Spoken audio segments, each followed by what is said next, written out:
اب اسی دوران میں نماز فجر کے تھوڑی دیر پہلے ہی، کیونکہ اقامت آلموسٹ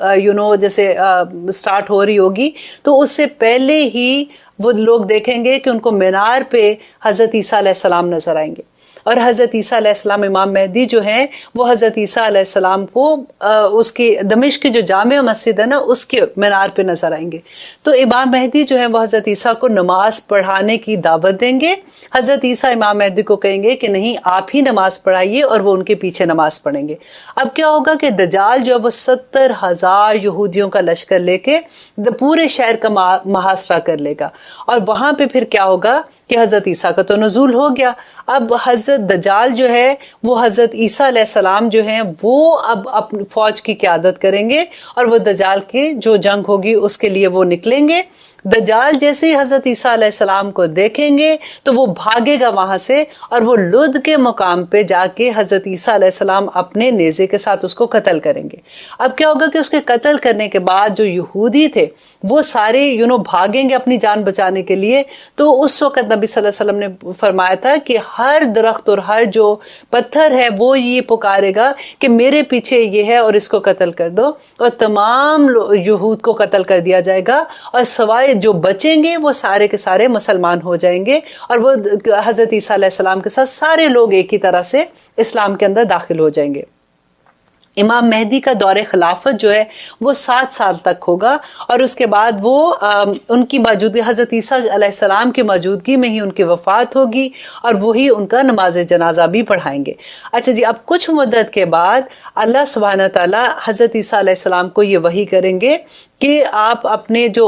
نیک بندے ہیں، جو مومن بندے ہیں، ان کو لے کے وہ کوہ طور پہاڑ کے اوپر چلے جائیں، کیونکہ اللہ سبحانہ تعالیٰ ایک ایسی مخلوق کو نکالنے والے ہیں جو کہ یاجوج ماجوج کی قوم ہوگی۔ اب جب وہ لوگ نکلیں گے تو وہ کیا کریں گے، حضرت عیسیٰ اپنے لوگوں کو لے کے کوہ طور پہاڑ پہ چلے جاتے ہیں، اور یہ یاجوج ماجوج کی قوم نکلتی ہے۔ اب وہ کہتے ہیں کہ درائے فرات کا پانی جو ہے وہ سارے کا سارا پی لیں گے، وہ اتنے بڑے اور اس طرح کے لوگ ہوں گے کہ پھر اس کے بعد وہ پوری زمین میں تباہی کر دیں گے، جتنے لوگ ہوں گے ان کو مار دیں گے، اور اس کے مارنے کے بعد وہ پھر آسمان کی طرف تیر چلائیں گے کہ اب ہم نے آسمان کی مخلوق کو بھی مار دینا ہے۔ اللہ سبحانہ تعالیٰ تیروں کو خون سے جیسے ہوتا ہے نا کہ واپس آتے ہیں، تو ایک ان کو دکھانے کے لیے کہ وہ اس خوش فہمی میں کہ ہم نے ایسے کر دیا ہے، تو وہ تیروں کو دیکھیں گے تو وہ پھر کہیں گے کہ دیکھو ہم نے آسمانی مخلوق کو بھی مار دیا۔ حضرت عیسیٰ علیہ السلام اللہ سبحانہ تعالیٰ سے دعا کریں گے کہ یا رب العالمین، انہوں نے اتنی تباہی کی ہے، ان کو ختم کر دے، ان پہ عذاب نازل کر۔ تو اللہ سبحانہ تعالیٰ ان کی دعا قبول کریں گے، تو پھر ان پہ ایک ایسی بیماری آئے گی جس کی وجہ سے ان کی گردن پہ کچھ ایسا ہوگا کہ ان کی بیماری کی وجہ سے یہ سب مر جائیں گے، اور جب یہ مر جائیں گے تو کہتے ہیں پورے شہر میں، کیونکہ ان کی اتنے زیادہ یہ تعداد میں لوگ ہوں گے کہ سب طرف بو پھیل جائے گی، اور پھر اللہ سبحانہ تعالیٰ کچھ پرندے ایسے نازل کریں گے جو ان کے سارے جسم لے کے ان کی باڈیز لے کے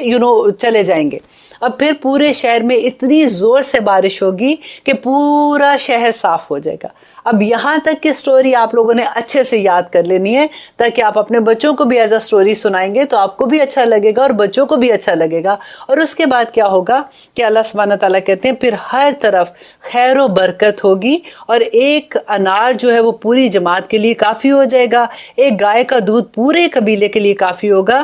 ایسی خیر و برکت ہوگی کہ حضرت عیسیٰ علیہ السلام کے زمانے میں کہ کوئی انسان اس خیر و برکت سے علیحدہ نہیں ہوگا۔ تو اس کے بعد اللہ سبحانہ تعالیٰ کہتے ہیں کہ حضرت عیسیٰ علیہ السلام اس زمانے کے بعد پھر فوت ہو جائیں گے، اور پھر ان کے فوت ہونے کے بعد مسلمان ان کا نماز جنازہ پڑھائیں گے، اور نبی صلی اللہ علیہ وسلم کے ساتھ جو ایک خالی جگہ ہے وہاں پہ ان کو دفن کر دیا جائے گا۔ وفات کے بعد پھر قیامت کی نشانیاں یک کے بعد دیگرے پھر نازل ہوں گی، اور انشاءاللہ قیامت کی جہاں پہ نشانیوں کی بات آئے گی پھر میں آپ کو بتاؤں گی کہ اس کے بعد کی کیا نشانیاں ہوں گی، اور کیسے سورج جو ہے وہ طلوع ہوگا، اور پھر کیسے وہ ساری چیزیں ہوں گی، اور پھر کیسے قیامت کا ظہور ہوگا۔ اب یہ پوری سٹوری میں نے اس لیے آپ کو اپنے لفظوں میں چھوٹی سی کر کے بیان کی ہے تاکہ آپ کو اچھے سے یاد ہو جائے۔ اور اب دیکھتے ہیں کہ اللہ سبحانہ تعالیٰ اس کے بارے میں کیا کہتے ہیں۔ اب آپ اچھے سے ان آیات کو ریلیٹ کر سکیں گے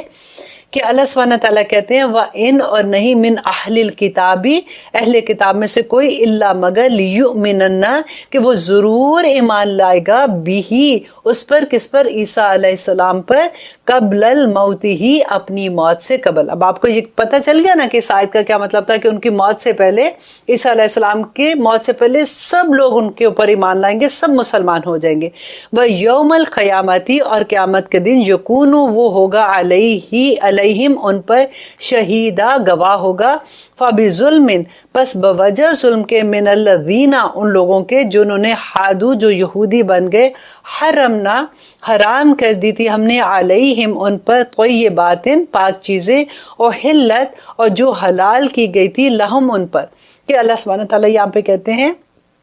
کہ یہود پر کچھ چیزیں ایسی تھی جو ان کی نافرمانیوں کی وجہ سے ان پہ حرام کی گئی تھی حالانکہ وہ پہلے حلال تھی. اور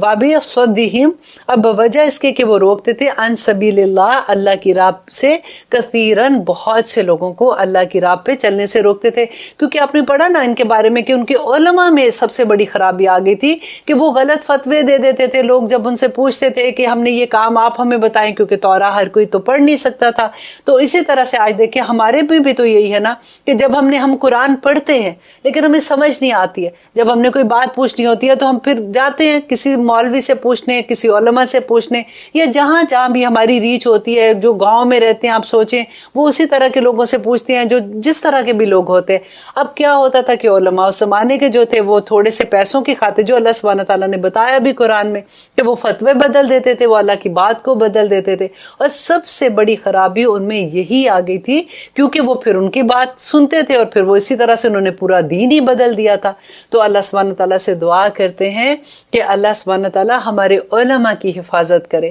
جو ہمیں وہ علم دے جو اللہ سبحانہ تعالیٰ کا علم ہے, جو اللہ سبحانہ تعالیٰ کی صحیح بات ہے وہ ہم تک پہنچائے. وہ یہ نہ ڈرے کہ اگر ہم نے یہ فتویٰ دے دیا, کیونکہ بعض دفعہ ایسا ہوتا ہے کہ آپ کو کسی نے بلایا ہے, کوئی بہت بڑی محفل ہے, آپ کو کسی درس کے لیے بلایا ہے, آپ کو یہ لگتا ہے کہ یہاں کے لوگوں کا مسلک فرق ہے تو آپ وہ باتیں ہی گول کر جاتے ہیں جو آپ کو بتانی ہوتی ہیں. لیکن ایک جو عالم ہے اس کو ایسے ہونا چاہیے کہ وہ ایسی بات بتائے جو اللہ سبحانہ تعالیٰ نے فرمائی ہے, خواہ وہ لوگوں کو اچھی لگے خواہ وہ اچھی نہ لگے, لیکن سچ کو سچ کر کے بتائے. اس لیے میں نے شروع میں بھی کہا تھا کہ اللہم ارنی حق حقا ورزقنا اتباعہ وارنا باطلا باطلا ورزقنا اجتنابہ, کہ اللہ سبحانہ تعالیٰ سے ہم توفیق مانگے کہ ہمیں وہی چیزیں کہنے کی توفیق عطا کرے اور وہی چیزیں سمجھنے کی توفیق عطا کرے جو میرے رب کو پسند ہے. اب آیت نمبر 161 میں اللہ سبحانہ تعالیٰ کہتے ہیں وَأَخْذِهِمُ الرِّبَا اور بوجہ اس کے کہ وہ سود لیتے تھے, وقد اور حالانکہ تحقیق نہو منع کیا گیا تھا, روکا گیا تھا عنہ اس سے. اب دیکھیے یہاں پہ اللہ سبحانہ تعالیٰ کہتے ہیں کہ ان کو سود لینے سے منع کیا گیا تھا, اس کے باوجود یہ سود لیتے تھے. ہمیں ایز اے مسلمان یہ لگتا ہے کہ سود تو بس ہمیں ہی منع کیا گیا, باقی تو سارے آرام سے لیتے ہیں. اور اب اللہ سبحانہ تعالیٰ نے یہ ان کی نافرمانی جو یہاں پہ بیان کی ہے کہ یہ سود لیتے تھے, اس وجہ سے دیکھیں جو منصب ان سے لیا گیا تھا اس کو اگر آپ کاؤنٹ کریں کہ یہ ساری برائیاں ان کے اندر تھی. آج ہم مسلمان دیکھ کے ہم کیا کر رہے ہیں, ہر عالم سے ہم یہ پوچھتے ہیں کہ ہمیں یہ بتائیے کہ کیا گھر لیتے ہیں تو یہ سود ہوگا کہ نہیں,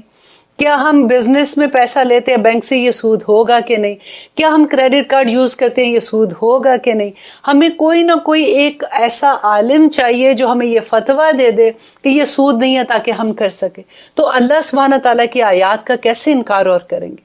اب دیکھیے کہ اس میں اللہ سبحانہ تعالیٰ نے جو یہ کہا کہ ان کو بھی منع کیا گیا تھا سود لینے سے اور یہ سے باز نہیں آئے. تو اگر آپ نے بینک آف انگلینڈ کی سٹوری, آپ نے کبھی ان کی کہانی پڑھی ہوگی کہ کیا ہوا تھا,